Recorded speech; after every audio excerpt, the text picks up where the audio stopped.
حبیب خدا ختم انبیاء بآواز بلند صلوات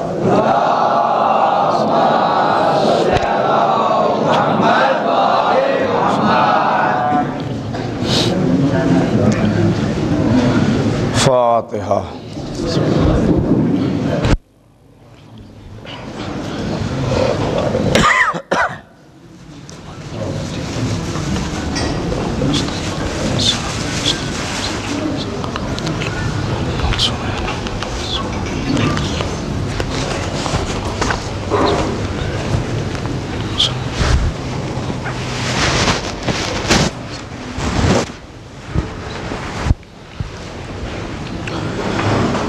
اعوذ باللہ من الشیطان اللعین الرجیم، بسم اللہ الرحمن الرحیم۔ الحمد للہ رب العالمین، والصلاة والسلام علی سید الانبیاء والمرسلین،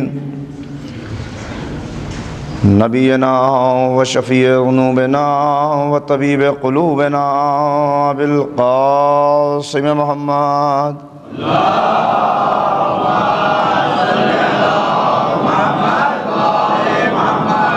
و آلہ الطیبین الطاہرین المعصومین المظلومین المنتخبین المنتجبین۔ اما بعد فقد قال اللہ تبارک و تعالی فی کتابہ المجید والفرقان الحمید، وہو اصدق الصادقین۔ بسم اللہ الرحمن الرحیم۔ وَسَيَعْلَمُ الَّذِينَ ظَلَمُوا أَيَّ مُنْقَلَبٍ يَنْقَلِبُونَ۔ صلوات۔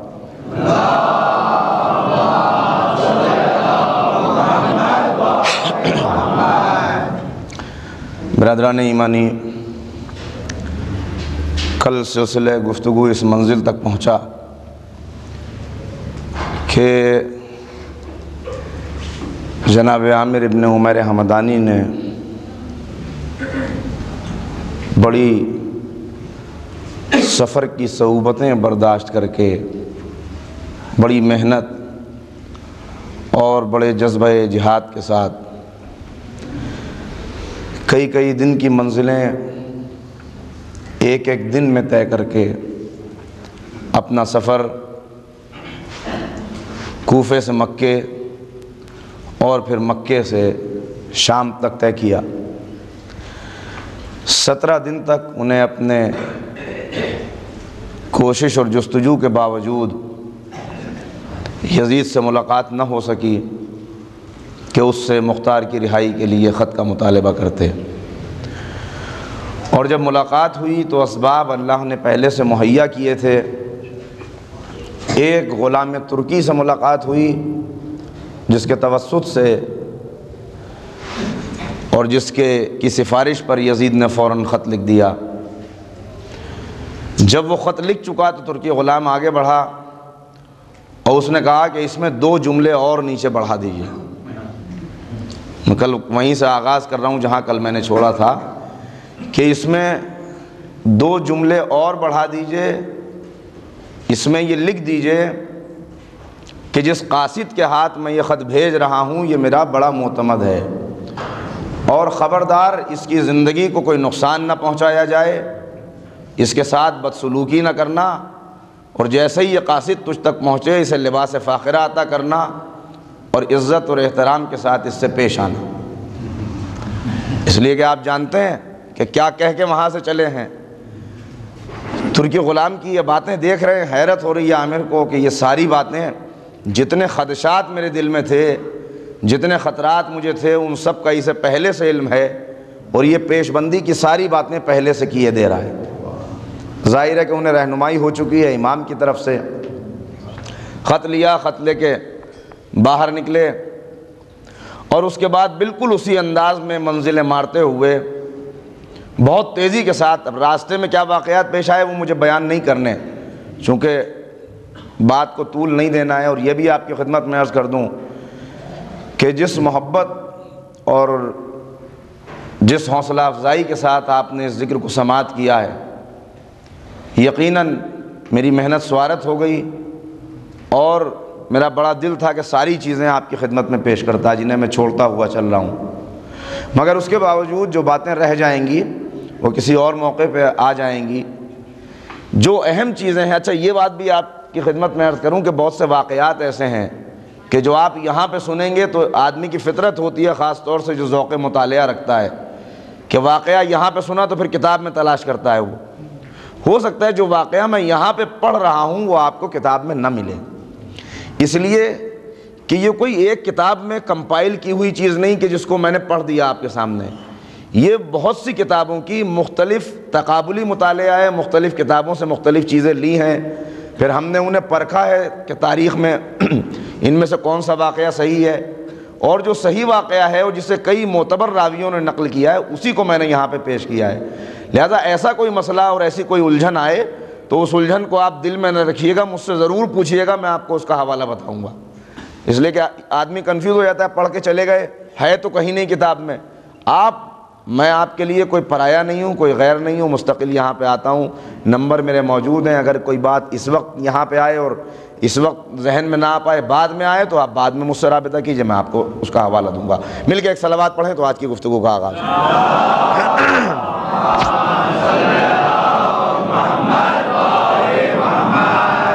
کتنی تیزی سے منزلیں طے کی ہیں، کتنی تیزی سے فاصلے طے کیے ہیں۔ یہ تاریخ کے جتنے واقعات ہیں یہ صرف واقعہ نگاری کے لیے نہیں ہے، یہ داستان نہیں ہے کہ الف لیلہ کی داستان ہے جسے ہم سنیں اور سن کے چلے جائیں۔ جس طرح قرآن کے اندر جو انبیاء کے واقعات اور قصے بیان کیے گئے ہیں ان کے اندر ہمارے لیے درس ہیں کہ ہم ان سے سبق لیں، ان سے ہم تعلیم حاصل کریں، اس ماضی سے ہم اپنے مستقبل کا فیصلہ کریں، ماضی کے آئینے میں مستقبل کو دیکھیں۔ تو یہ جتنے بھی واقعات ہیں یہ واقعہ ضرور ہے، لیکن واقعے کے اندر جو دلچسپی ہوتی ہے اس کے بعد ایک نتیجہ بھی نکلتا ہے اس کا۔ اتنی تیزی سے منزلیں طے کی، یہ آپ نے سن لیا، لیکن اس سے کتنا پتہ چلتا ہے کہ انسان کے لیے وقت کی کتنی اہمیت ہے۔ یہ نوجوانوں کے لیے پیغام ہے کہ ادھر ادھر وقت اپنا ضائع نہ کریں، اس لیے کہ وہ ناصر حسین کا ناصر ہے، وہ ناصر بھی نہیں ہے امام کا براہ راست، ناصر امام حسین ہے جناب مختار، اور مختار کے ناصر کا نام ہے عامر ابن عمیر۔ تو جو جذبہ نصرت دل میں رکھتا ہے امام کے ناصر کا، وہ اپنا وقت ضائع نہیں کرتا کبھی بھی۔ اور ہم تو امام کے ناصر ہیں، ہم یہ دل میں تمنا رکھتے ہیں کہ ہم امام کے ناصروں میں ہمارا شمار ہو جائے، تو ہمیں اپنے وقت کو ضائع نہیں کرنا ہے۔ وقت بڑا قیمتی ہوتا ہے، یہ سبق ہیں جو تاریخ سے نکلتے ہیں، ان کو بھی ہم دیکھتے چلیں، ان کے اوپر نظر رکھیں۔ یہاں تک کہا گیا کہ وقت کے متعلق لوگوں نے یہ کہا کہ وقت جو ہے وہ سونے سے بھی زیادہ قیمتی ہے۔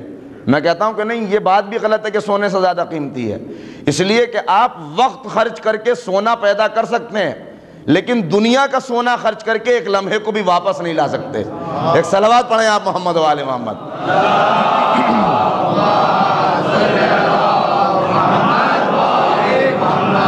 وقت کی بڑی اہمیت ہے اسلام کے اندر، ایک لمحہ بھی ضائع نہیں کیا معلم نے۔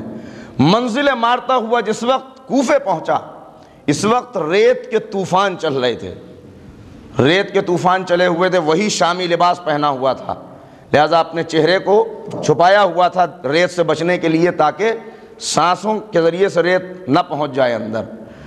جیسے ہی پہنچے، یہی وہ کوفہ ہے جہاں سے نہ کسی کو نکلنے کی اجازت ہے نہ کسی کو اندر آنے کی اجازت ہے، لیکن ایک شخص کو آتے ہوئے دیکھا کہ جو شامی لباس کے اندر ملبوس ہو کے آ رہا ہے، تو ایک مرتبہ پہرے دار استقبال کے لیے آگے بڑھے۔ اب کوئی تعارف نہیں پوچھتا کہ کیا تعارف ہے، اس لیے کہ جانتے ہیں کہ اس نے وہ لباس پہنا ہوا ہے جو یزید کی حکومت کا لباس ہے۔ دروازے کھول دیے گئے، اور جیسے ہی آ کے روبدار آواز میں عامر نے کہا کہ میں قاصد ہوں یزید کا اور خط لے کے آیا ہوں، تو فوراً، یہ تیسرا پہر تھا رات کا، رات کے تیسرے پہر میں انسان کتنی نیند میں ڈوبا ہوا ہوتا ہے اس کا آپ اندازہ کر سکتے ہیں، لیکن رات کے تیسرے پہر میں جب عامر پہنچے تو فوراً پورے محل کے اندر ہلچل مچ گئی، دارالعمارہ کے اندر ایک بھگدڑ مچ گئی، یزید کا قاصد آیا ہے، یزید کا قاصد آیا ہے۔ اب صبح ہونے کا انتظار بھی نہیں ہے، اسی وقت روشنیاں کی گئیں، اسی وقت محل سجا، اور شراب کے نشے میں جھومتا ہوا حاکم کہ جس نے مسلمانوں کی بیعت لے رکھی تھی، شراب کے نشے میں ڈوبا ہوا، جا کے لوگوں نے اطلاع پہنچائی کہ یزید کا قاصد آیا ہے، اسی وقت نکل کے آیا، کہاں ہے یزید کا قاصد؟ دیکھا کہ سامنے ایک شخص کھڑا ہوا ہے جس کے چہرے کے اوپر نقاب ہے، اب اتنا بھی وہ نہیں ہے کہ یہ پوچھے تعارف تیرا کیا ہے، کہا لاؤ جلدی سے دو، نامہ کہاں ہے؟ نامہ لیا، خط لیا، اور خط کو لینے کے بعد عالم یہ ہے چونکہ درباری دیکھ رہے ہیں، اس کے اوپر بھی تو جاسوس ہیں نا یزید کے، جو اس کی اطلاع وہاں پہنچاتے ہیں، لہٰذا خط کو لے کے آنکھوں سے لگایا، سر کے اوپر رکھا، کھولا اسے، کھولنے کے بعد چوما، اور چومنے کے بعد جو پڑھنا شروع کیا تو چہرہ سفید کپڑے کی طرح سفید ہو گیا۔ ایک صلوات پڑھ دیں محمد و آل محمد۔ قبلہ آگے تشریف لائیے، آگے تشریف لائیے، میری گفتگو رکی رہے گی جب تک آپ آگے نہیں آئیں گے، آپ آگے تشریف لائیے، صدر مقام پہ ایک صلوات پڑھیں محمد و آل محمد۔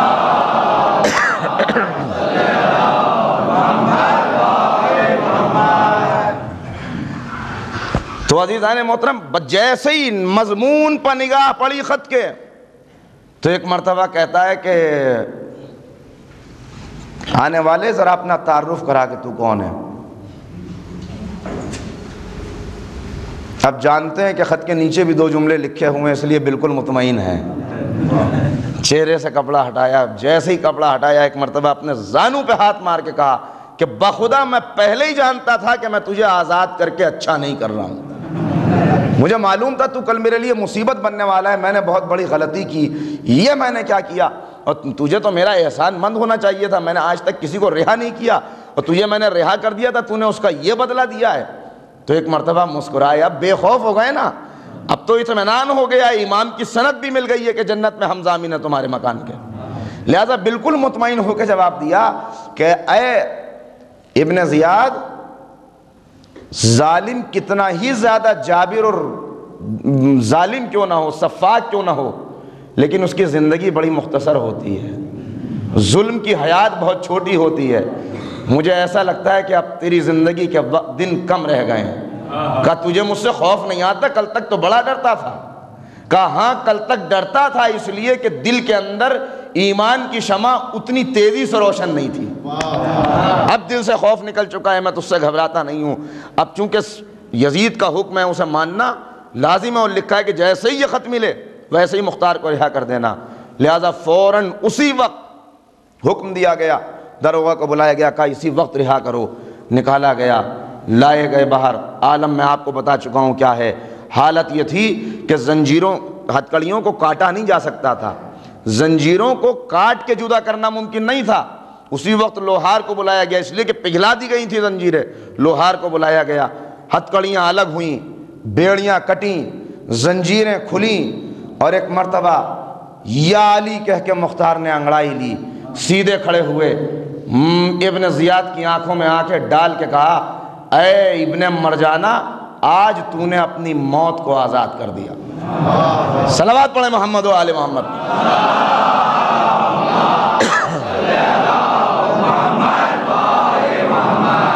اب اسے ابن مرجانہ کہہ کے کیوں خطاب کیا جاتا تھا؟ دیکھیں جتنے بھی لوگ اسے ذلیل کرنا چاہتے تھے، جب بہت زیادہ اکڑتا تھا، یہ بہت زیادہ ظلم کرتا تھا، شہزادی زینب نے جب شہزادی زینب کے لیے اس نے جملے استعمال کیے کہ تم نے دیکھا اللہ نے معاذ اللہ تمہیں کیسا ذلیل کیا، تو شہزادی زینب نے بھی یہی کہا تھا ابن مرجانہ۔ ابن مرجانہ کیوں اسے کہا جاتا تھا یہ آپ تاریخ میں دیکھیے گا، آپ کو ملیں گے یہ واقعات کہ کیوں، کیا سبب کیا تھا اس کا، مجھے یہاں سے بیان نہیں کرنی بات۔ کھڑے ہوئے مختار اور کہا کہ بس اب اپنی زندگی کے دن گننا شروع کر دے، تیری حیات کم رہ گئی ہے، اور یاد رکھ آج تیرے محل میں تیرے درباریوں کے سامنے جو لوگ موجود ہیں، میں یہ قسم کھا کے جاتا ہوں کہ میں اس وقت تک چین سے نہیں بیٹھوں گا جب تک تیرا سر میرے قدموں میں پڑا ہوا نہ ہو، میں اس وقت تک اچھی غذا نہیں کھاؤں گا جب تک تجھے قتل نہ کر دوں، میں اس وقت تک ٹھنڈا پانی نہیں پیوں گا جب تک تجھے قتل نہ کر دوں، اس وقت تک اپنے دوش پر ردا نہیں ڈالوں گا جب تک تجھ سے انتقام نہ لے لوں، میں اس وقت تک اپنی زوجہ اور اپنے بچوں کے پاس نہیں جاؤں گا جب تک تجھ سے انتقام نہ لے لوں۔ کہا کہ اے مختار میں نے تمہیں رہا کر دیا ہے، لیکن اگر تم فوراً یہاں سے چلے نہ گئے تو میں تمہیں قتل کر دوں گا، تم جانتے نہیں ہو۔ مسکرائے مختار اور مسکرا کے کہا کہ تیری یہ مجال، دیکھیے یہ ہے علی والوں کا یقین، یہ ہے علی والوں کا اعتماد، کہ تیری یہ مجال کہ تو مجھے قتل کر دے، خدا کی قسم اگر تو میری گردن مار بھی دے گا تو یہ جسم روح کا ساتھ نہیں چھوڑے گی، اس لیے کہ میرے مولا نے میرے لیے فرما دیا ہے کہ میں 3,83,303 کو قتل کروں گا، ابھی تجھ جیسا کمینہ ایک نہیں مارا، موت پہلے آ جائے۔ صلوات پڑھ دے محمد و آل محمد۔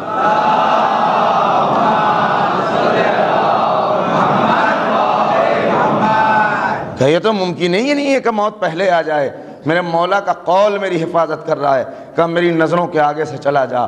کہا ہاں جا رہا ہوں، میں بھی نہیں چاہتا کہ تیرا منحوس چہرہ میرے سامنے رہے، لیکن یاد رکھنا اب جب تیرا اور میرا مقابلہ ہوگا، مجھے میسم سے خبر مل چکی ہے، مجھے اپنے مولا کا قول بچپن کا فرمایا ہوا یاد ہے، مجھے صادق مخبروں سے یہ خبر ملی ہے، متواتر خبریں ہیں میرے پاس کہ ایک دن وہ آئے گا کہ اسی کوفے کے اوپر میری حکومت ہوگی، تیرا کٹا ہوا سر میرے پیروں میں پڑا ہوا ہوگا، مجھے اس دن کا انتظار ہے۔ اور تو بھی یاد رکھ کہ اب اس بات کا خیال رکھنا کہ تیرا میرا سامنا نہ ہو، کہ بس فوراً چلے جاؤں یہاں سے، میں تمہیں دیکھنا نہیں چاہتا۔ نکل گئے جناب مختار دربار سے، لیکن نکلنے کے بعد ابھی باہر نہیں گئے کوفے سے، ابھی کوفے ہی میں رکے، ساتھ ساتھ معلم ہے۔ معلم کہتا ہے آقا اب آپ رہا ہو گئے تو چلیے، میں نے آپ چند لمحے کے لیے میرے گھر چلیے، اس لیے کہ اب یہاں پہ زیادہ رکنا تو ہمارا مناسب نہیں ہے، اب میں بھی یہاں پہ زیادہ نہیں ٹھہر سکتا، اس لیے کہ اگر میں یہاں پہ رکا تو انجام مجھے معلوم ہے، میں موت سے نہیں ڈرتا، لیکن میں یہاں پہ گھر کے مارا جانا نہیں چاہتا، میں چاہتا ہوں کہ میری موت بھی بہادروں کی موت ہو، شہید کی موت ہو، لہذا میں بھی یہاں پہ رکوں گا نہیں، میں آپ کے ساتھ رہوں گا۔ یہ کہہ کے اپنے گھر لے کے آیا۔ ایک پرتکلف دسترخوان ہے جو معلم نے اہتمام کیا ہے، اس لیے کہ دیکھا تھا قید خانے کے اندر کیسی غذا مل رہی تھی، لا کے بٹھایا۔ مختار سر کو جھکا کے بیٹھ گئے، سامنے معلم بیٹھا ہوا ہے۔ کہا آقا یہ چیزیں آپ کے لیے ہیں، اے امیر آغاز کیجئے، شروع کیجئے، کچھ کھائیے، اس کے بعد رخت سفر باندھیں گے۔ تو ایک مرتبہ آنکھوں میں آنسو آ گئے، آنسو بھر کے کہا کہ اے معلم کیا تجھے معلوم نہیں میری آنکھوں نے کیا منظر دیکھا ہے؟ ان گنہگار آنکھوں نے امام وقت کے ہاتھوں میں زنجیریں دیکھی ہیں، ان گنہگار آنکھوں نے تشت طلا کے اندر رکھا ہوا سر امام مظلوم دیکھا ہے، ان گنہگار آنکھوں نے علی کی بیٹیوں کو بے مقنع و چادر دربار یزید میں دیکھا ہے، اب میں کبھی اچھی غذا نہیں کھا سکوں گا۔ یہ سننا تھا، معلم بھی رونے لگا۔ ایک مرتبہ حکم دیا اس اچھی غذا کو ہٹا لو، معمولی غذا لے کے آؤ، معمولی غذا لائی گئی، دونوں نے کھایا۔ اس کے بعد جناب مختار نے تلاش کرنا شروع کیا کہ کون کون کوفے کے اندر ہے، حالات کیا ہیں کوفے کے، ذرا اس کا جائزہ لے لیں، اس کے لیے چاہتے ہیں کہ رک جاؤں یہاں پہ تاکہ یہاں کے حالات کا اندازہ کر لوں میں، یہ تو معلوم ہے کہ یہاں زیادہ نہیں رک سکوں گا، لیکن حالات کا اندازہ ہو، کچھ حامی مل جائیں، کچھ مددگار مل جائیں، کچھ لوگ ایسے مل جائیں کہ جو انتقام لینا چاہتے ہوں، جو تقیے میں ہوں، جو چھپائے ہوئے ہوں اپنے مذہب کو، وہ ان سب کو میں اپنا ہمنوا بنا لوں، اس لیے رکے ہیں۔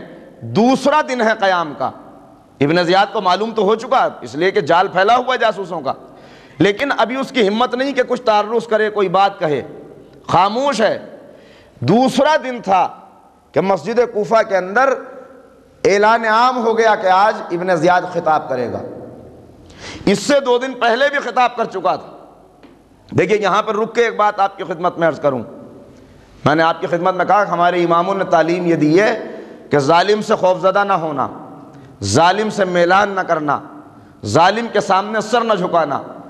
ظالم کتنا ہی بڑا ظالم ہو، اس کا دل بڑا کمزور ہوتا ہے، اندر سے وہ بڑا ڈرپوک ہوتا ہے، وہ بہادر نہیں ہوتا، وہ بڑا بھی نہیں ہوتا، لیکن ڈرنے والے ڈر ڈر کے اسے بڑا بنا دیتے ہیں۔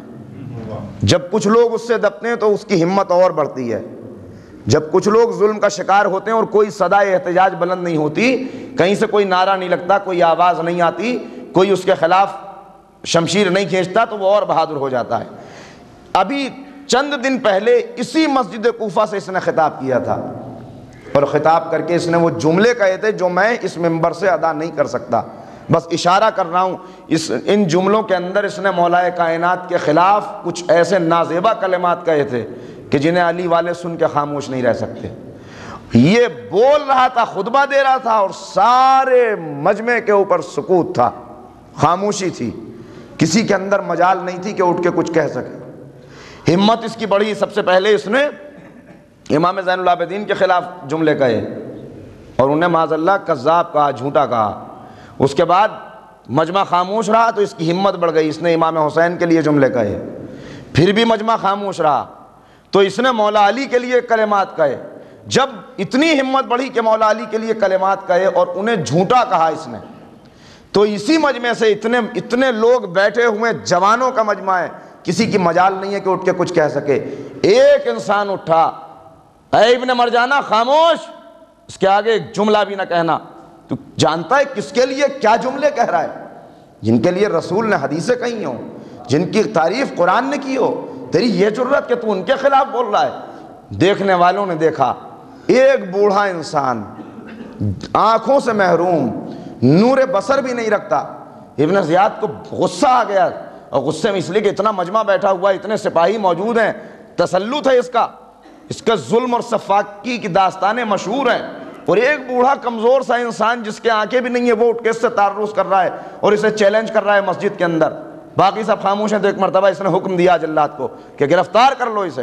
لیکن جب گرفتار کرنے کے لیے بڑھے تو ایک مرتبہ قبیلے والے اٹھے۔ جانتے ہیں یہ کون تھا؟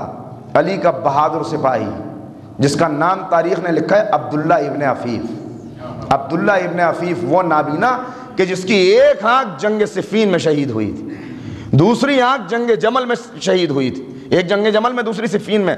اور جب آنکھوں سے محروم ہو گیا تو مولا کائنات کی خدمت میں مایوس ہو کے اس نے کہا تھا، مولا میں تو درجہ شہادت پر فائز ہونا چاہتا تھا، مگر میں نابینا ہو کے رہ گیا، کیا یہ اچھا ہوتا اگر میں شہید ہو گیا ہوتا، یہ دنیا اندھیر ہو گئی میرے لیے۔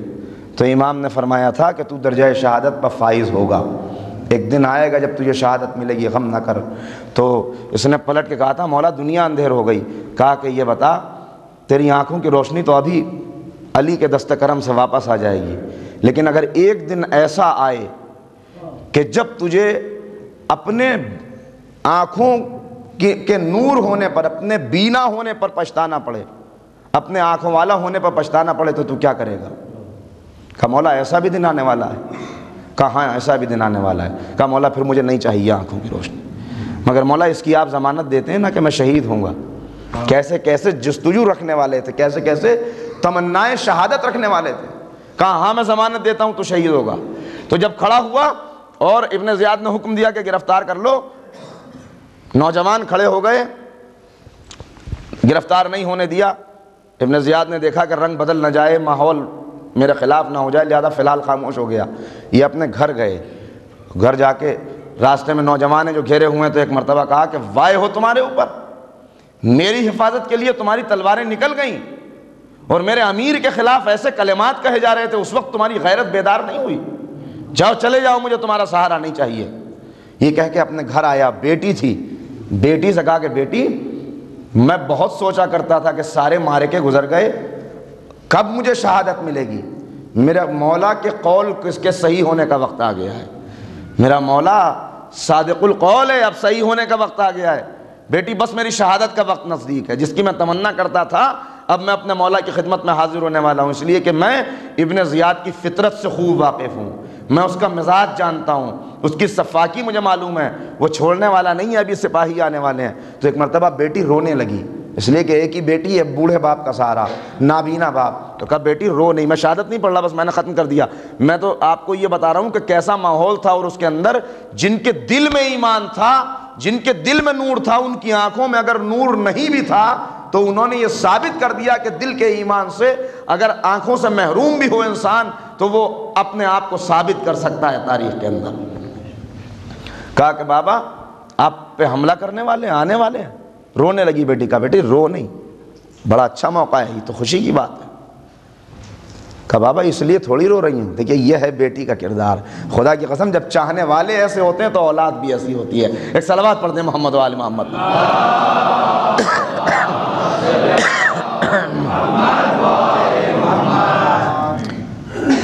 بیٹی رو رہی ہے تو کہا بیٹی ڈر گئی کیا، میری موت کے خوف سے رو رہی ہے؟ کہا نہیں بابا، اس لیے رو رہی ہوں کہ اللہ نے مجھے بیٹا کیوں نہیں بنایا۔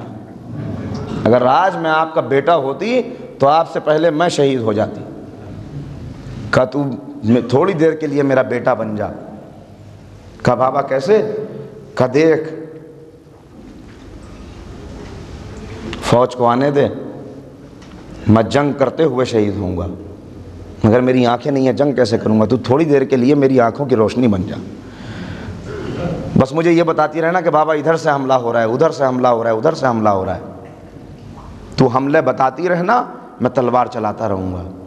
بالکل یہی ہوا. بیٹی بتاتی رہی، تلوار چلاتا رہا، اور آخر میں جب دیکھ لیا لوگوں نے تو ایک مرتبہ سردار نے کہا کہ کیا سمجھتے ہو؟ کیا کوئی معمولی آدمی سمجھ رہے ہو؟ علی کا شاگرد ہے، ایسے گرفتار نہیں کیا جائے گا، نہ ایسے قتل کیا جائے گا، دھوکے سے مارو اسے. اور اس کے بعد طویل نیزے لے کے لوگ آگے بڑھے. طویل نیزے لے کے آگے بڑھے تو بیٹی نے کہا کہ بابا اب طویل نیزے لے کے لوگ حملہ کر رہے ہیں. کہا بیٹی بس اب تو پردے کے پیچھے چلی جا، اس لیے کہ تو مجھے دیکھ نہیں سکتی شہید ہوتے ہوئے. تو یہ شہادت ہو چکی تھی. اس واقعے سے لوگوں کی زبانیں اور خاموش ہو گئی تھی. ابن زیاد کی ہمت اور بڑھ گئی تھی. اور 2 دن قیام کو گزرے تھے جناب مختار کے کہ اس نے کوفے کے مسجد کوفہ کے ممبر، لوگ کہہ دیتے ہیں، میں کبھی ممبر نہیں کہتا، ممبر نما بلندی کے اوپر آ کے، اس لیے کہ جہاں سے علی کے خلاف بولا جائے وہ لکڑی کے تختے تو ہو سکتے ہیں، ممبر نہیں ہو سکتا. ممبر وہ ہوتا ہے جہاں سے حق اہل بیت بیان کیا جائے، یہاں سے شان بتائی جائے، احادیث سنائی جائیں. اس نے اٹھ کے بولنا شروع کیا اور ابھی چند جملے بولے تھے کہ بھرا ہوا مجمع، اب اور زیادہ خاموش ہے مجمع، کہ بھرے ہوئے مجمع سے ایک آواز آئی کہ اے زنا زادے اپنی زبان کو لگام دے. پلٹ کے دیکھا کہ کون ہے، دیکھا سامنے مختار بیٹھے ہوئے ہیں. مختار نے کہا میں نے تم سے کہا تھا کہ یہاں سے چلے جاؤ. کہا ہاں چلا جاؤں گا، لیکن اپنی زبان کو لگام دے. دیکھ جتنے ظلم تجھے کرنے کر لے اور جتنے جرم کا ارتکاب کر سکتا ہے کر لے، آج تیری فہرست میں ایک جرم کا اور اضافہ ہو گیا. تو نے میری موجودگی میں میرے امیر کے خلاف جملے کہے ہیں. یاد رکھ جب میں تجھے قتل کروں گا تو اس کا بھی انتقام لوں گا، اس کا بھی تجھ سے بدلہ لوں گا. یہ کہہ کے اٹھے اور ایک مرتبہ وائے کرتے ہوئے، وائے ہو لوگوں تمہارے اوپر، اتنے بڑے مجمع بیٹھے ہوئے ہیں اور تمہارے اندر اتنی جرت نہیں ہے. کہاں چلی گئی جرت اظہار حق؟ تم بول نہیں سکتے جو 2 جملے. یہ کہہ کے باہر نکلے. ساتھ ساتھ معلم بھی ہیں، باہر آئے. باہر آ کے ایک مرتبہ کہتے ہیں کہ اے عامر بس اب کوفے میں میرے لیے رکنا مناسب نہیں ہے، اس لیے کہ میں جانتا ہوں کوفے والوں میں کوئی ایسا نہیں ہے کہ جو اٹھ کے کھڑا ہو جائے. ان کی روح جہاد ختم ہو چکی ہے، ان کے دل مردہ ہو چکے ہیں، دولت آ گئی ہے ان کے پاس، اب یہ کچھ کرنے والے نہیں ہیں. دیکھیے دولت، اب جملہ ایک آپ کی خدمت میں کہتا چلوں اگر بات آ گئی. جناب کمیل سے، کمیل ابن زیاد سے مولا کائنات ارشاد فرما رہے ہیں. کمیل وہ صحابی ہیں مولا کے کہ جو رات کی تنہائی میں علی کو تلاش کرتے پھرتے ہیں اور حکمت کے موتی سمیٹتے ہیں. مولا بیان فرما رہے ہیں، دولت کی خرابیاں بتا رہے ہیں. خرابی بتاتے ہوئے کہتے ہیں علم اور دولت کی گفتگو چل رہی تو ایک جملہ کہا ہے مولا نے، بالکل کوفے کے ماحول کے اوپر ایک دم ایسا لگتا ہے کہ اسی کی ترجمانی ہے اس جملے کے اندر. مولا کہتے ہیں کہ سنو کمیل، علم اور دولت کا کوئی مقابلہ نہیں ہے، اس لیے کہ دولت انسان کو زندگی میں مردہ کر دیتی ہے، علم انسان کو مرنے کے بعد بھی زندہ رکھتا ہے. ایک صلوات پڑھیں محمد وآل محمد.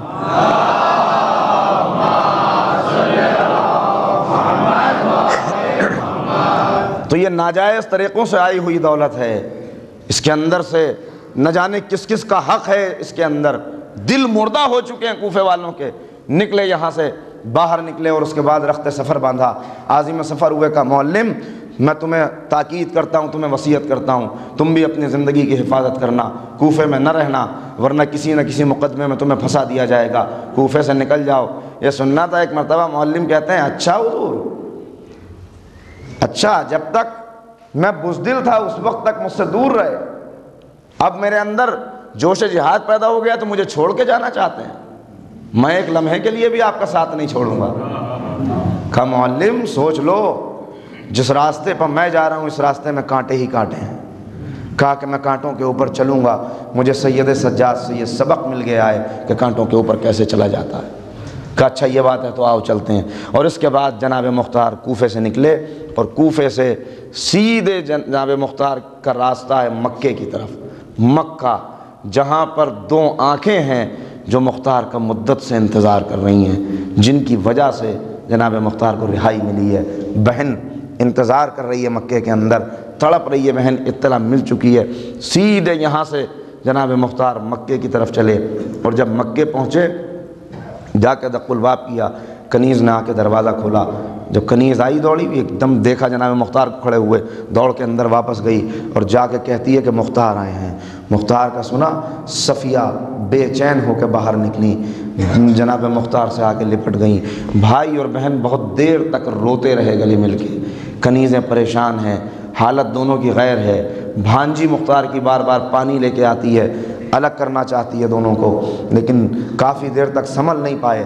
مختار نے سنبھالا اپنے آپ کو، سنبھالا مختار نے، بہن کو الگ کیا، مگر بہن نے بھائی کی پیشانی پر زخم دیکھا۔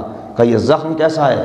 کہا کہ یہ زخم نہ پوچھو، میرے ابن مرجانہ نے چھڑی سے حملہ کیا تھا، جس کی وجہ سے میری آنکھ ضائع ہو گئی ہے۔ یہ سنا تو صفیہ کو غش آ گیا، بے ہوش ہو گئی بہن، بے ہوش ہو گئی۔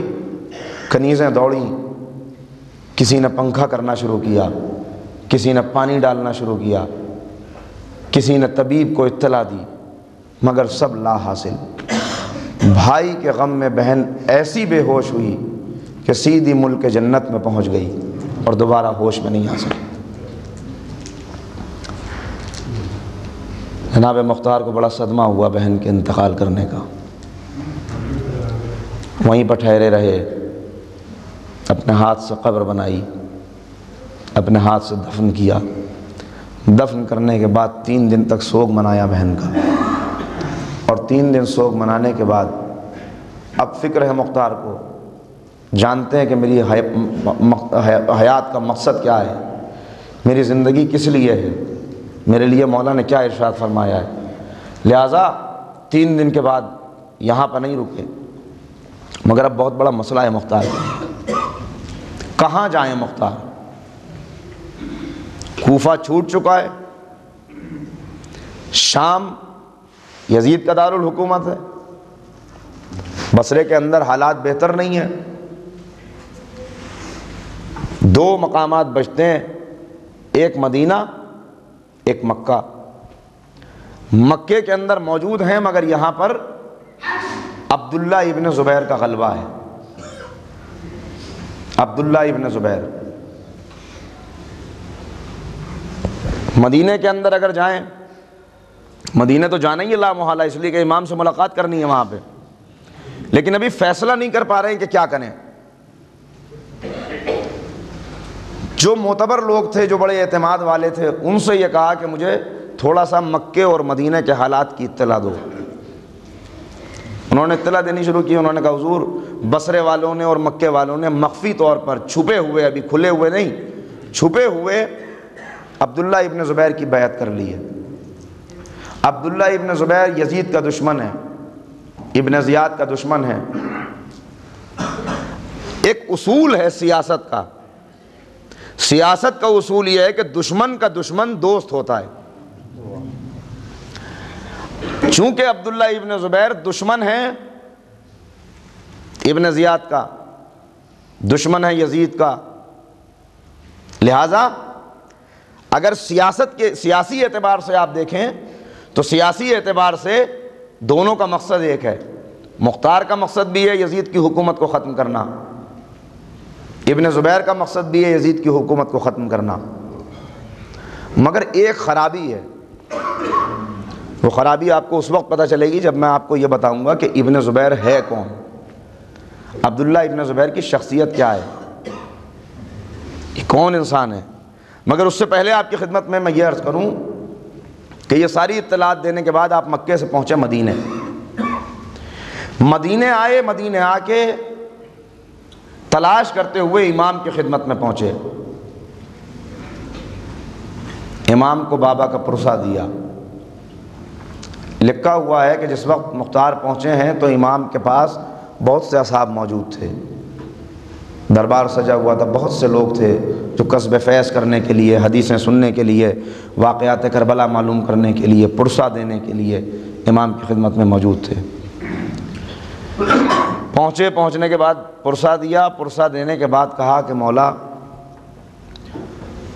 جب سے میں نے ہوش سنبھالا ہے میں نے یہ اطلاعات سنی ہیں، یہ اطلاعات صحیح زبانوں سے، معتبر زبانوں سے مجھ تک پہنچی ہیں کہ میں کوفے پہ ایک دن حاکم بنوں گا، خون شہداء کا انتقام لوں گا، مگر مولا آپ امام وقت ہیں، آپ کی اجازت کے بغیر میں انتقام کے لیے قیام نہیں کر سکتا۔ دیکھیے یہ بڑا اہم مرحلہ ہے، اسی لیے میں رک رک کے عرض کر رہا ہوں، اس لیے کہ یہ کہا جاتا ہے کہ مختار، سب سے بڑی دلیل جو دشمن اور مخالفین پیش کرتے ہیں وہ یہ کہتے ہیں کہ مختار کو امام کی اجازت نہیں تھی۔ امام نے کب اجازت دی تھی؟ اجازت کے بغیر کیسے قیام کیا؟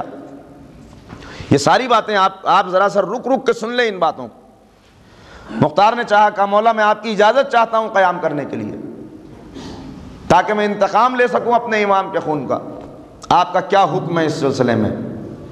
امام نے مختار کی بات سنی اور بہت خوبصورتی سے اس بات کو ٹال گئے۔ امام نے کوئی جواب نہیں دیا۔ کیوں جواب نہیں دیا؟ یہ آگے کی گفتگو میں خود آ جائے گا۔ اتنا کہا، صرف کوئی جواب نہیں دیا، بلکہ اتنا کہا کہ اے مختار، میں کون ہوتا ہوں تمہیں اجازت دینے والا، جبکہ ابھی میرے امو زندہ ہیں، محمد حنفیہ حیات ہیں، اس سلسلے میں مجھ سے رابطہ نہ کرو، ان سے رابطہ کرو۔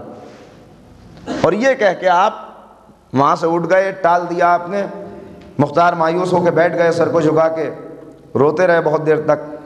کیا کیا جائے کچھ سمجھ میں نہیں آیا، اس لیے کہ اس امید پہ آئے تھے امام اجازت دے دیں گے، لیکن امام نے اجازت بظاہر نہیں دی اور بات کو ڈائیورٹ کر دیا دوسری طرف۔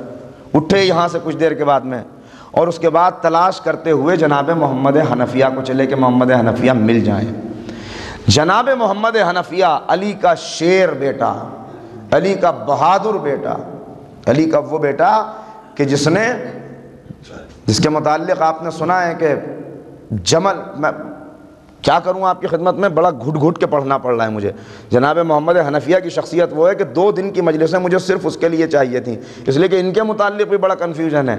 آج لوگ یہ سوال بہت سے پیدا کر دیتے ہیں، محمد حنفیہ اگر وفادار تھے اتنے تو کیوں نہیں گئے کربلا میں؟ انہیں بھی تو کربلا میں جا کے شہید ہونا چاہیے تھا، کربلا میں کیوں نہیں چلے گئے امام کے ساتھ؟ اب یہ ساری، اس کے لیے وقت چاہیے کہ میں دلیلیں پیش کر سکوں، تاریخ سے آپ کی خدمت میں حوالے دے سکوں، وہ وقت میرے پاس ہے نہیں، یہ میں چھوڑ رہا ہوں اس وقت گفتگو۔ مگر اتنا سمجھ لیجئے کہ جب سے شہادت امام حسین کی اطلاع ملی تھی اور لٹا ہوا قافلہ مدینہ واپس آیا تھا، تو جناب محمد حنفیہ کے لیے یہ ملتا ہے کہ محمد حنفیہ بڑے بیمار تھے، بڑا گریہ کیا، بڑا روئے، اور اس کے بعد جنگ کا لباس پہنا، تلوار حمائل کی، سواری کا گھوڑا لیا، اور گھوڑا لے کے جناب محمد حنفیہ مدینے میں کہاں چلے گئے یہ کسی کو اطلاع نہیں تھی۔ جناب محمد حنفیہ نے روپوشی اختیار کر لی، ایک جگہ پر گوشہ نشین ہو گئے۔ کیوں گوشہ نشین ہوئے یہ بھی آپ کی خدمت میں عرض کرنا ہے، اور آج ہی عرض کرنا ہے، بھی بتاؤں گا آگے چل کے۔ گوشہ نشین ہو گئے، کسی سے ملتے نہیں تھے، لوگوں کو پتہ ہی نہیں تھا سوائے چند خاص لوگوں کے کہ محمد حنفیہ کہاں پہ ہیں۔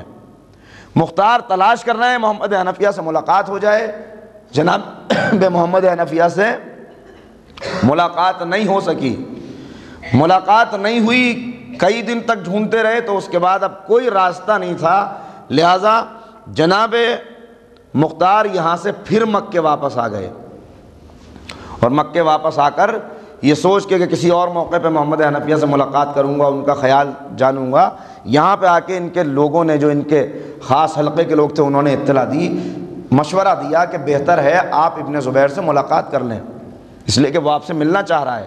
اب تو اسے پتہ چل گیا نا مختار کی طاقت کیا ہے، آپ اس سے ملاقات کر لیں تو بہتر ہے۔ چونکہ بڑے وسیع نظر تھے، بڑے دور رس تھے، بڑی بلیغ نظر تھی، لہذا انہوں نے بھی اس وقت غنیمت سمجھا کہ ابن زبیر سے ملاقات کر لی جائے۔ اب پہلے یہ بتاؤں آپ کو کہ ابن زبیر ہے کون۔ آپ نے زبیر کا نام سنا ہوگا، طلحہ اور زبیر، یہ تاریخ کے ایسے نام ہیں کہ جن کو ایسا ہو ہی نہیں سکتا کہ کسی علی کے چاہنے والے نے نہ سنا ہو۔ طلحہ اور زبیر، زبیر وہ ہیں کہ جو مولا علی کے خاص چاہنے والے تھے کچھ دن تک آغاز میں، اور بعد میں ایسا انقلاب آیا، کچھ ایسی تبدیلیاں ہوئیں کہ اس کے بعد مولا کے مخالف ہو گئے۔ مولا کے ہاتھ پہ بیعت کرنے والے بھی یہی تھے۔ جب مجلس شورا کو مرتب کیا گیا تو مجلس شورا کے رکن بھی تھے یہ، اور وہ رکن تھے کہ جس نے حضرت علی کو ووٹ دیا تھا۔ تیسرے دور میں جب خلافت حضرت علی کے دروازے پہ آئی تھی اور کہا گیا تھا کہ مولا آپ خلافت کو قبول کر لیجئے، تو مولا علی کو جو ایک ووٹ ملا تھا 6 میں سے، وہ زبیر کا ووٹ تھا، علی کے ساتھ تھے جناب زبیر۔ لیکن بعد میں کچھ ایسے حالات ہوئے کہ ان حالات کے نتیجے میں اب سازش کا شکار ہوئے، کیا باتیں رہیں وہ سب آپ تاریخ میں دیکھیے گا، وقت ہوتا تو میں خود بتا دیتا آپ کو، مگر ہاں اتنا ضرور ہے کہ مولا علی نے کیا جملہ فرمایا ہے میرے مولا نے۔ میرے مولا کہتے ہیں کہ زبیر ایک اچھا انسان تھا جب تک کہ اس کا بیٹا جوان نہیں ہوا تھا۔ بہت سی مرتبہ ایسا ہوتا ہے کہ اولاد والدین کی وجہ سے صحیح راہ پر نہیں چل پاتی، اس لیے کہ وہ اچھی تربیت نہیں کرتے، لیکن تاریخ میں آپ کو ایسے ناخلف فرزند بھی ملیں گے کہ جن بیٹوں کی وجہ سے باپ ہلاکت کے راستے پر پڑ گیا۔ یہ انہی بیٹوں میں سے ایک بیٹا تھا جس کا نام ہے عبداللہ ابن زبیر۔ ایک صلوات پڑھ دیں محمد و آل محمد۔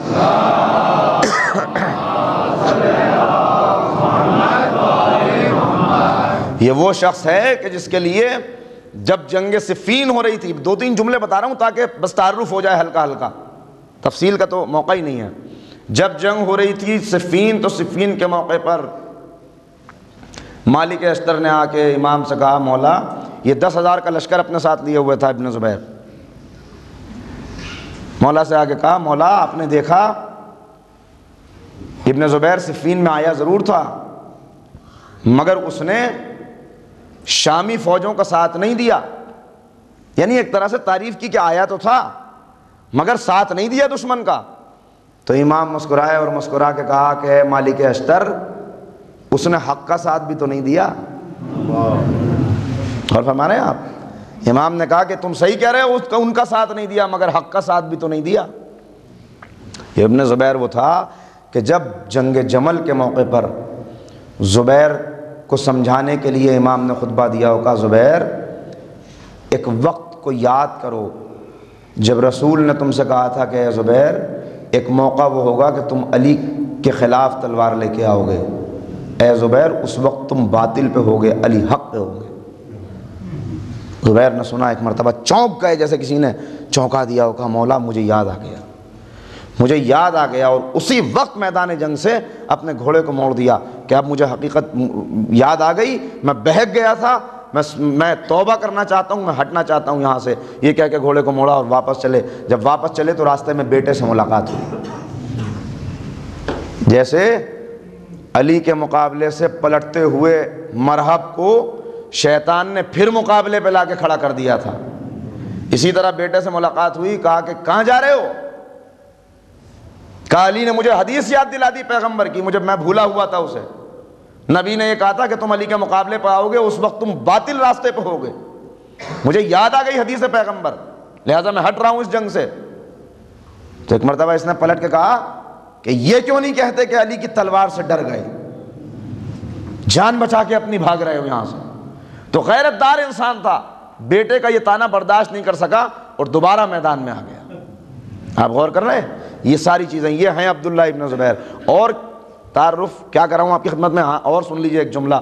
جس وقت امام حسین علیہ السلام مکے میں آئے ہیں، مدینے سے ہجرت کر کے مکے میں آئے ہیں، تو بظاہر تو بڑا استقبال کیا ابن زبیر نے، لیکن ہمیشہ سے اس کی ایک تمنا تھی، ہمیشہ سے ایک تمنا رہی، جب سے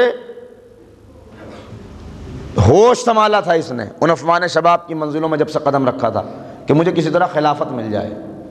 اور ساری جتنے جوڑ توڑ کرتا تھا وہ صرف خلافت کے لیے، چونکہ اپنا مجمع ہے لہذا ساری باتیں میں بتا ہی دے رہا ہوں آپ کو. اور جب یہ گیا، جب امام حسین علیہ السلام چلے گئے مکے سے، تو امام کے جانے کے بعد ابن عباس نے اس سے کہا کہ اب تو تیرے دل میں ٹھنڈک پڑ گئی، اب تو حسین چلے گئے. اس لیے کہ جیسے ہی امام حسین آئے تھے تو ایک نقلی مقدس انسان، ایک وہ کہ جو رسالت کا دل ہو، ایک وہ کہ جو جس کو تقدس آیہ تطہیر نے عطا کیا ہو، تو وہ سارے لوگ جو ان کی طرف متوجہ تھے، جیسے ہی امام آئے سب رخ گھما کے امام کی طرف آ گئے تھے. انہیں خطرہ محسوس ہونے لگا تھا، اتنی تو میں نے محنت کی، اس کے نتیجے میں کچھ اپنے دوست پیدا کیے ہیں، وہ سب بھی امام حسین کی طرف چلے گئے. لیکن جب امام چلے گئے تو ابن عباس نے ان سے کہا کہ اب تو خوش ہو گیا، اب تو ٹھنڈک پڑ گئی دل کو، حسین چلے گئے یہاں سے. یہ وہ انسان تھے، ان کے پاس آئے ملنے کے لیے، اس لیے کہ اس وقت کہ دور سیاست کا یہ تقاضا تھا. اس پہ بھی لوگوں نے انگلیاں اٹھائی ہیں، لیکن اگر آپ تاریخیں دیکھیں گے اور واقعات پہ غور کریں گے تو آپ کو کوئی غلط قدم نظر نہیں آئے گا. یہ آئے اور آنے کے بعد کہا، اب اس نے بڑے پرتپاک انداز میں خیر مقدم کیا. اس سے پہلے بھی ایک مرتبہ اس سے ملاقات ہو چکی تھی مگر اس نے کوئی رغبت ظاہر نہیں کی تھی. لیکن اب چونکہ جانتا تھا، لوگوں سے سنا تھا، خبریں پہلے سے آ گئی تھیں کہ مختار وہ ہے کہ جس نے آزاد ہونے کے بعد ابن زیاد کو للکارا ہے، مختار وہ ہے جس نے بھری ہوئی مسجد کوفہ میں کھڑے ہو کے گالی دینے والے مختار کو، گالی دینے والے ابن زیاد کو پلٹ کے آئینہ دکھا دیا. یہ ساری خبریں آ چکی تھی، طاقت کا بھی اندازہ ہو گیا تھا، شجاعت بھی معلوم ہو گئی تھی، جرت اور حوصلہ بھی پتہ چل گیا تھا، اسے طاقت کی ضرورت تھی. لہٰذا اب جو آئے تو بڑے پرتپاک انداز میں خیر مقدم کیا، بڑا والہانہ انداز میں استقبال کیا اور بڑی سرگوشیاں کرنے لگا، بڑا رازدارانہ انداز میں باتیں کرنے لگا. آپ کو ماحول پتہ نہیں ہے کیسا ماحول چل رہا ہے، کیا ہو رہا ہے، کیسی حکومت ہے، یزید نے کیسا فسق و فجور پھیلا رکھا ہے. کوفے کے حالات تو آپ کو معلوم ہے، شام کے حالات آپ کو پتہ نہیں ہے. عبداللہ ابن حنظلہ سے معلوم کیجئے ان سے آپ کی ملاقات ہوئی کہ نہیں ہوئی. اب پریشان نہ ہوئیے گا کہ عبداللہ ابن حنظلہ کون ہے، وہ بھی ابھی بتا رہا ہوں. عبداللہ ابن حنظلہ سے آپ کی ملاقات ہوئی یا نہیں ہوئی، ان سے ذرا پوچھئے کہ حالات کیا ہیں. اور ان سب حالات میں اب آپ سے کیا چھپانا ہے، آپ تو اب میرے دوست ہی ہو گئے ہیں، ہمارے ہمنوا ہیں، بہت سارے لوگوں نے میری بیعت کر لی ہے خاموشی کے ساتھ، اور یہ سب لوگ میرے لیے جان دینے کو تیار ہیں.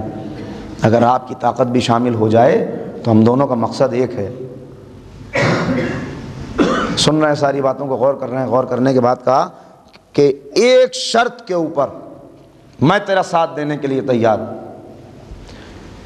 لوگ کہتے ہیں کہ حکومت کے لیے قیام کیا مختار نے، لیکن اس شرط کو آپ دیکھیے کتنا واضح ہو رہا ہے کردار یہاں پہ کہ ایک شرط پر میں تیری بیعت کرنے کے لیے اور تیرا ساتھ دینے کے لیے تیار ہوں، اور وہ شرط یہ ہے کہ جب حکومت تجھے مل جائے گی میں تعاون کروں گا تیرا، کہ حکومت تجھے مل جائے، یزید کی حکومت ختم ہو جائے، لیکن جب حکومت مل جائے گی تو مجھے قاتلان امام حسین سے انتقام لینے دے گا، جو میری حیات کا مقصد ہے. اس نے وعدہ کیا کہ ہاں میں ابن زیاد کو آپ کے سپرد کر دوں گا، سارے قاتلوں سے آپ جیسے چاہیے انتقام لیجیے گا، مجھے کوئی تعرض نہیں ہوگا، میں کچھ نہیں کہوں گا آپ سے. کہا اگر یہ بات ہے تو ٹھیک ہے، میں تیرا ساتھ دینے کے لیے تیار ہوں. یہ ہے مکہ. اب پھر واپس میرے ساتھ ذرا مدینے میں آ جائیے. اس سے پہلے کہ اگر آپ درود پڑھیں بآواز بلند تو مجھے اندازہ ہو جائے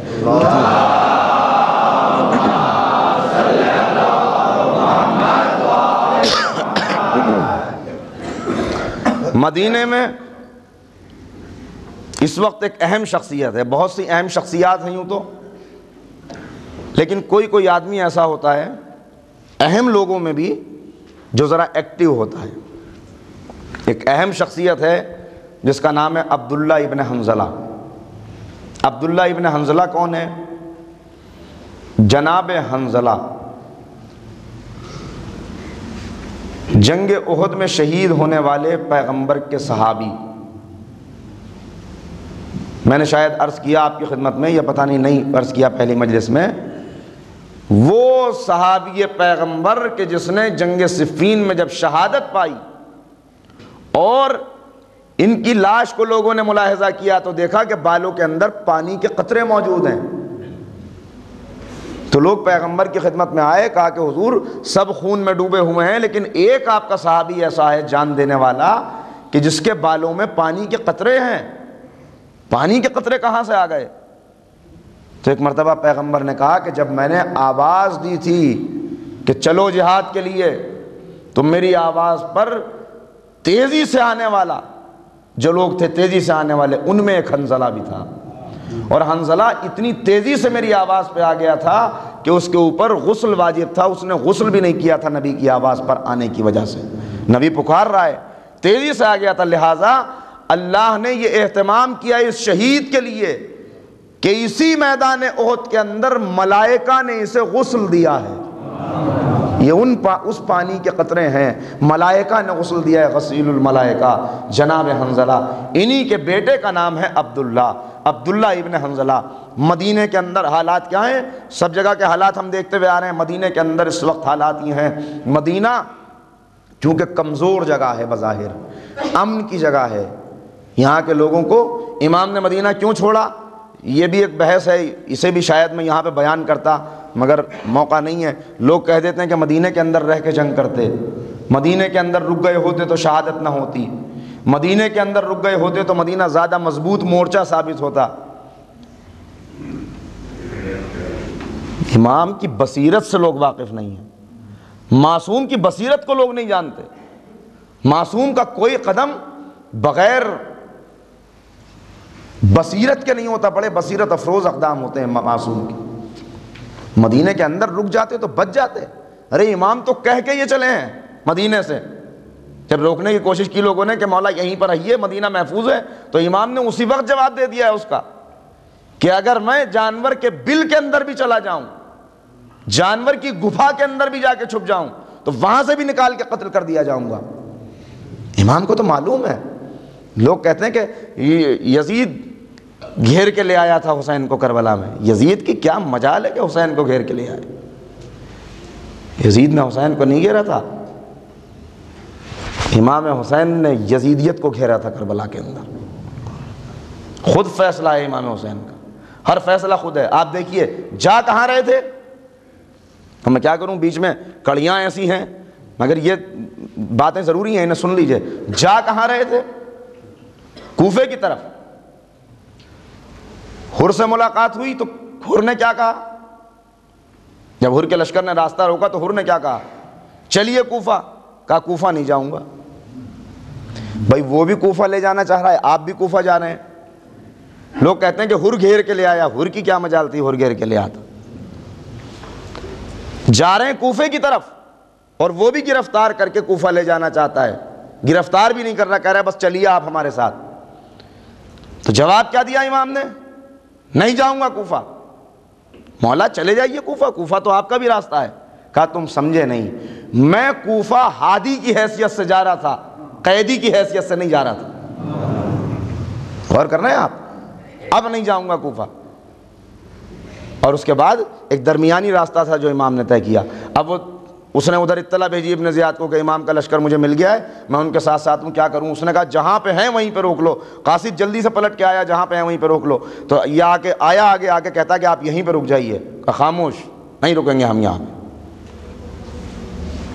کہاں گھیر کے لے جا رہا ہے یہ, چل رہے ہیں امام, یہ بار بار آگے کہہ رہا ہے کہ رک جائیے یہیں پہ مجھے حکم ملا ہے. کہا نہیں رکیں گے یہاں پہ. اس وقت رکے جب خود گھوڑا رک گیا, جب اپنے جگہ کو دیکھ لیا. یہ بصیرت تھی امام کی. اگر مدینہ کے اندر شہید ہو جاتے, مدینہ کیا تھا ذرا سوچئے تو صحیح. آپ بڑا غلط فہمی کے اندر لوگ رہتے ہیں, بڑے چاہنے والے تھے مدینہ میں. ارے کہاں تھے چاہنے والے, چاہنے والے کہاں تھے؟ کسی جگہ کے اندر. دیکھیے تاریخ ہے, چونکہ میں صرف مختار نامہ نہیں پڑھ رہا ہوں, میں چاہ رہا ہوں کہ تاریخ کی جو بھی کڑی آئے اس سے نوجوان ذرا سا واقف ہوتے چلیں, تاکہ آپ کو کل آفس کے اندر آپ اپنے جائیں, کالج کے اندر آپ اپنے جائیں, اسکول کے اندر آپ اپنے جائیں, آپ سے سوال کیا جائے تو آپ جواب دے سکیں اس کا کہ یہ بات نہیں تھی, ایسی بات تھی. آج بڑے سوالات ہو رہے ہیں, یزید کی بڑی حمایت ہو رہی ہے آج. آپ نے دیکھا ہوگا پچھلے دنوں کتنا ہنگامہ رہا. تو آپ کہتے ہیں صاحب مدینے کے اندر رک جاتے امام. میں آپ سے ایک بات پوچھتا ہوں, یہ بتائیے کہ کسی جگہ کا کوئی لیڈر ہو, کوئی رہبر ہو, کوئی قائد ہو کہیں پر, اور اس کا جنازہ نکل رہا ہو. ایک سیدھی سی مثال پوچھ رہا ہوں بس سامنے کی، ختم کر رہا ہوں، یہاں پہ آگے آنا ہے مجھے. اس کی میت جا رہی ہو، اس کی رحلت ہو گئی ہو، اس کی شہادت ہو گئی ہو، اس کا انتقال ہو گیا ہو، اس کی میت جا رہی ہو، اور کوئی انسان شہر کے اندر، اسی کا شہر ہے، شہر بھی اسی کا ہے، اسی شہر کا وہ والی ہے، اسی شہر کے سب چاہنے والے ہیں، کوئی چھوٹی سی کنکری مار دے ایسے میں، آپ مجھے بتائیے کیا ہوگا؟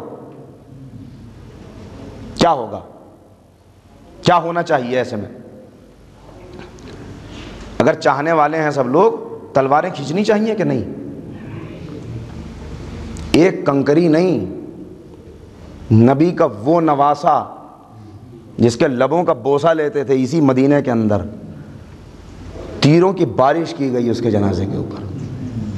کہاں ہیں مدینے والے؟ کتنے لوگ بولے؟ 7 تیر جنازے کے اندر لگ جائیں آ کے، لوگ خاموش رہ جائیں. آپ کہہ رہے مدینہ محفوظ تھا حسین کے لیے؟ ارے جو مرنے کے بعد، شہادت کے بعد جو یہ جنازے کے ساتھ، لاش کے ساتھ یہ حال کر رہے ہیں، وہ زندگی میں کیا سلوک کرتے؟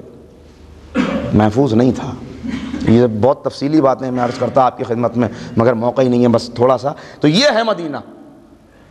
لیکن شہادت امام حسین کے بعد لوگوں کے اندر ایک شعور اور ایک جرت پیدا ہو گئی مدینے کے اندر، مکے کے اندر. یوں تو سب جگہ ہوئی ہے لیکن سب جگہ دبے ہوئے ہیں لوگ. لیکن مدینہ چونکہ بظاہر آزاد ہے، مدینہ کے اندر اتنا زور نہیں ہے، لہذا مدینہ کے اندر ایک جرت پیدا ہو گئی ہے لوگوں کے اندر، نفرت ہو گئی ہے یزید سے. اور یہ باتیں کھل کے ہو رہی ہیں مدینہ کے اندر کہ یزید جیسے فاسق کی بیعت ہم نہیں کریں گے، جس کا نتیجہ یہ ہے کہ ایک وفد ہے جو بھیجا جاتا ہے کہ جاؤ تم جا کے شام میں جا کے دیکھو کہ حالات کیا ہیں. وہ وفد شام جاتا ہے، شام سے واپس آتا ہے، اس کے سردار ہیں عبداللہ ابن حنظلہ واپس آنے کے بعد رپورٹ دیتے ہیں، بتاتے ہیں کہ شام کے اندر کیا ہو رہا ہے، یزید کتنا فاسق و فاجر ہے. یہ ساری رپورٹ جب دیتے ہیں تو مدینے کے جو معزز لوگ ہیں، مدینے کے جو بڑے محترم لوگ ہیں، جو اصحاب رسول ہیں، وہ سب مل کے طے کرتے ہیں کہ ہم ہرگز ایسے انسان کی بیعت باقی نہیں رکھیں گے، ہم بیعت کو توڑ دیں گے. بیعت توڑ دی جاتی ہے، اور توڑنے کے بعد جتنے خاص لوگ یزید کے ہوتے ہیں ان سب کو دھکے مار کے مدینے سے باہر نکال دیا جاتا ہے. یہ سب مدینے سے باہر نکال دیے گئے. اب اور مدینے والوں نے عارضی طور پر، وقتی طور پر عبداللہ ابن حنظلہ کو اپنا لیڈر مان لیا. عبداللہ ابن حنظلہ کو لیڈر مان لیا، یعنی ایک طرح سے ریولٹ ہو گیا، ایک طرح سے بغاوت ہو گئی اس حاکم کے خلاف کہ جس کا اقتدار دنیا کی 2/3 حکومت پائے، جس نے حکومت کے لیے حسین جیسے معزز اور محترم کو شہید کر ڈالا ہے. اس کے خلاف بغاوت ہو جائے مدینہ کے اندر اور وہ خاموش بیٹھا رہے. اب دیکھیے کہ مدینہ میں کیا ہوتا ہے. مدینہ میں کیا ہوا؟ مختار کہاں ہے؟ بھول گئے آپ؟ مکے میں ہیں. ایک صلوات پڑھیں محمد والے.